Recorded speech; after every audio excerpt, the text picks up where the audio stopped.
Hello विद्यार्थियों, हमारा next topic है एसोसिएशन यानी समिति। इससे पहले आप समुदाय पढ़ चुके हैं, संस्था पढ़ चुके हैं, समाज पढ़ चुके हैं।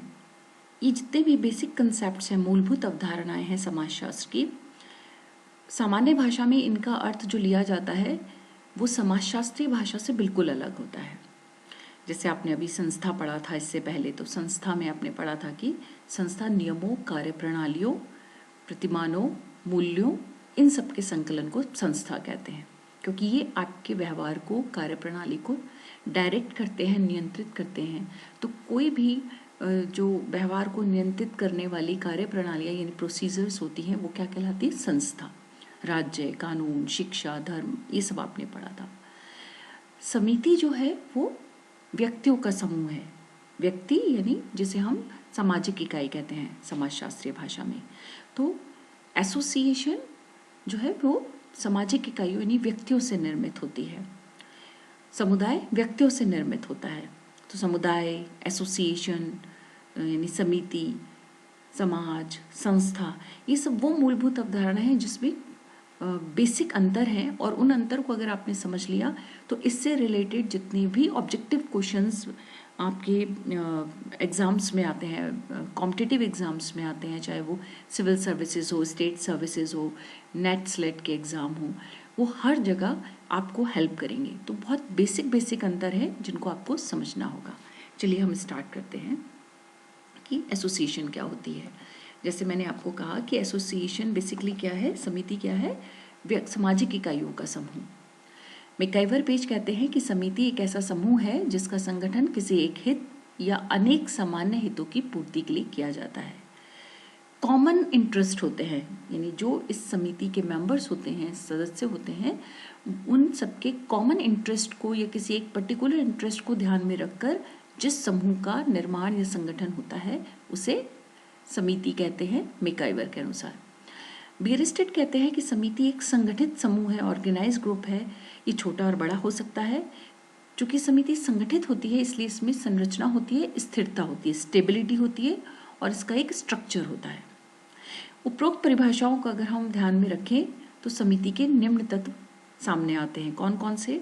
संगठन, परस्पर सहयोग, संगठन के लिए विशेष प्रयास, एक स्वीकृत कार्यप्रणाली और निश्चित उद्देश्य तथा ऐच्छिक सदस्यता। एक एक करके हम इनको एक्सप्लेन करने की कोशिश करते हैं। जैसे हमने कहा कि समिति के निर्माण में मुख्य तत्व निम्नलिखित हैं।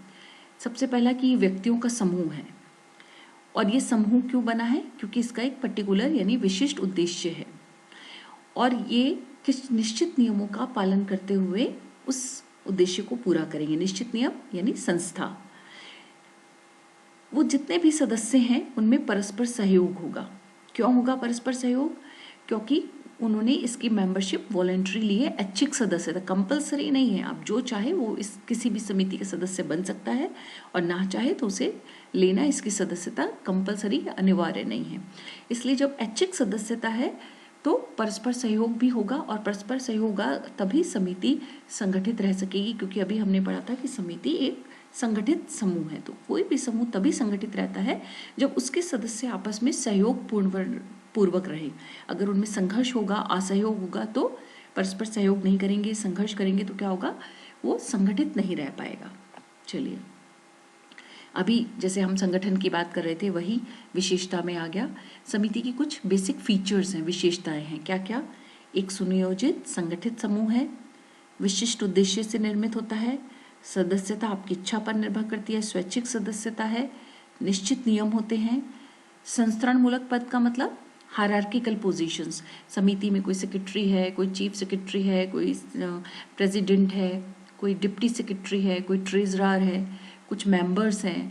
तो मतलब उच्चता और निम्नता के अनुसार पद डिस्ट्रीब्यूट होते हैं, जो चुनाव करके या परस्पर सहमति से आप वो पोजीशंस देते हैं। तो संस्तरण मूलक पद होता है, यानी पदों में असमानता होती है।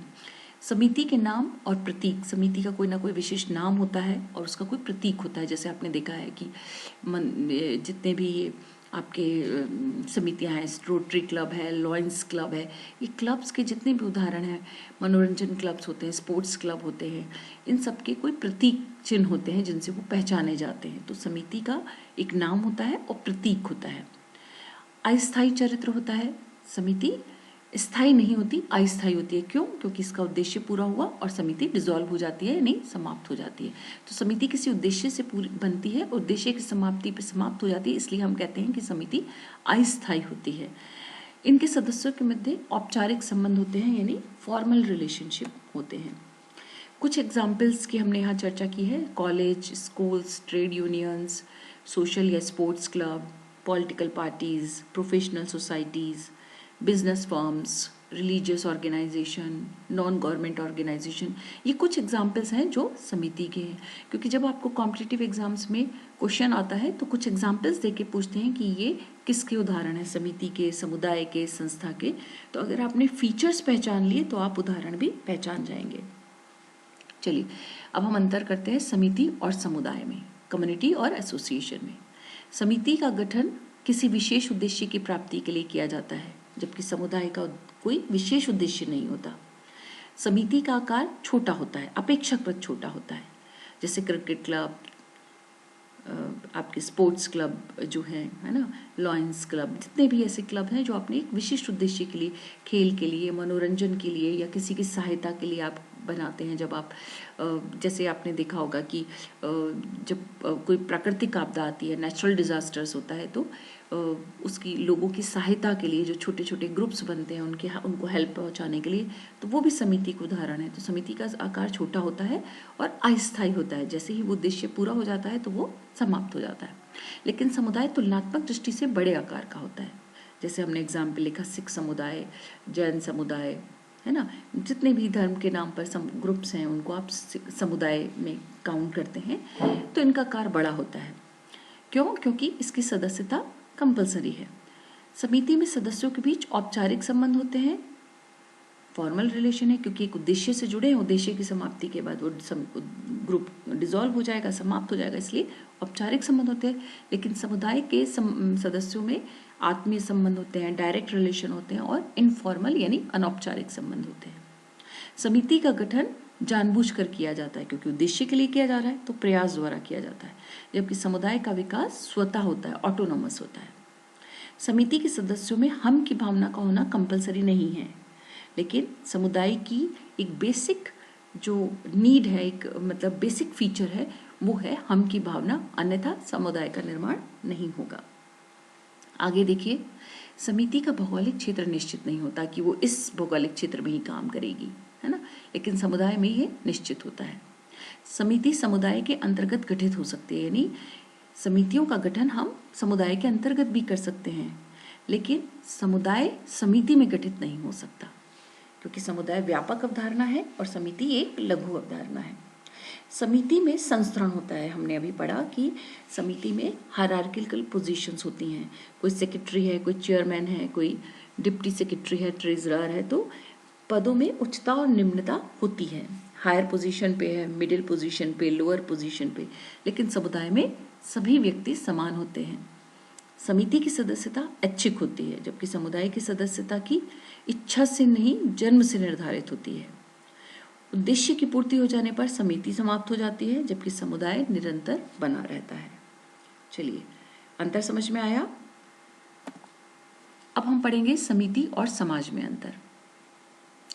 समिति व्यक्तियों का समूह है और समाज संबंधों का जाल। समिति मूर्त है, यानी दिखाई देती है क्योंकि व्यक्तियों से निर्मित होती है। समाज अमूर्त है क्योंकि संबंधों से निर्मित होता है।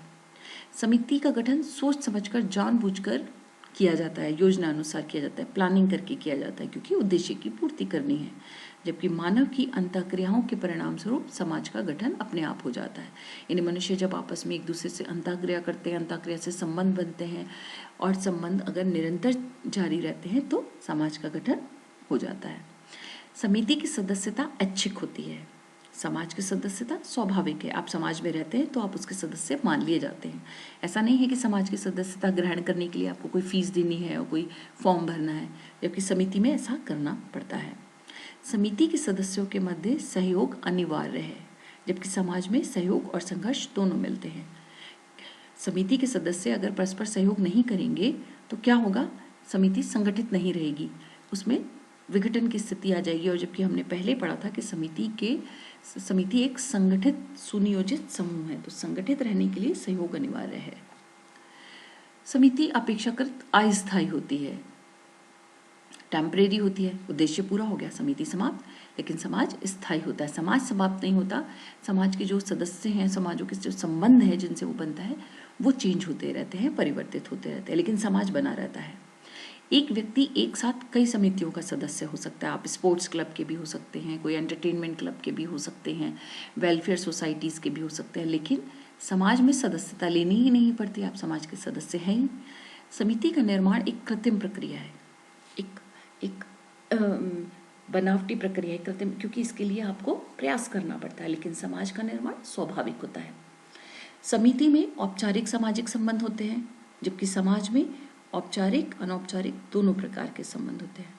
समिति उद्देश्य पूर्ति के बाद समाप्त हो जाती है। उद्देश्य पूरा, समिति समाप्त, क्योंकि हमने क्या कहा था, एक निश्चित उद्देश्य की पूर्ति के लिए ही समिति का निर्माण हुआ है, जबकि समाज में ऐसा नहीं होता। समाज का कोई एक पर्टिकुलर पर्पस नहीं है कि इसलिए समाज बना है। समाज स्वभावतः निर्मित होता है। इवोल्यूशन की प्रोसेस के दौरान, विकास की प्रक्रिया के दौरान धीरे धीरे समाज खुद निर्मित होता चला गया, तो इसका स्वतः विकास है। ठीक है, तो अब आप देखिए कि समिति, संस्था, समुदाय, समाज, ये सब कुछ ऐसी अवधारणाएं हैं, बेसिक कंसेप्ट्स हैं, जिनमें बहुत बारीक अंतर है। कॉमन एक लेमैन की भाषा में हम इनमें शायद अंतर नहीं करते, लेकिन समाजशास्त्रीय भाषा में इन सब में बहुत अंतर है।